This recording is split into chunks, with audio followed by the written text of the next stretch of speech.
আয়াত নম্বর 158 ওয়াজআলু বাইনাহু ওয়া বাইনাল জিন্নাতি নাসাবা ওয়ালাকাদ আলিমাতিল জিন্নাতু ইন্নাহুম লামুহদারুন।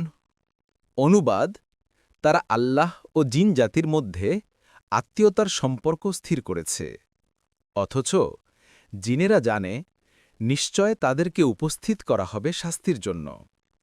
তফসির 1 নম্বর ফুটনোটের বিবরণ।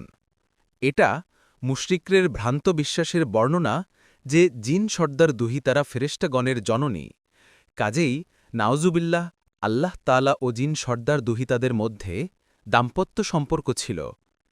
এই সম্পর্কের ফলেই ফেরেশতাগণ জন্ম লাভ করেছে।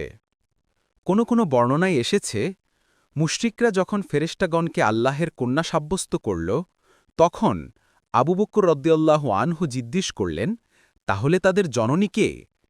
তারা জবাবে বলল, জিন সর্দার দুহিতারা।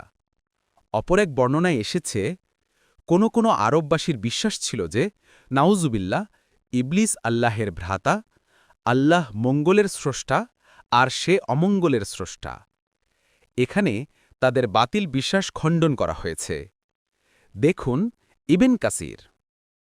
পরবর্তী তাফসিরে যেতে ভিডিওটি শেষ হওয়ার পূর্বেই এই বক্সে ক্লিক করুন। ভয়েস বা উচ্চারণে অনিচ্ছাকৃত ত্রুটি ক্ষমাসুন্দর দৃষ্টিতে দেখবেন ইনশাআল্লাহ।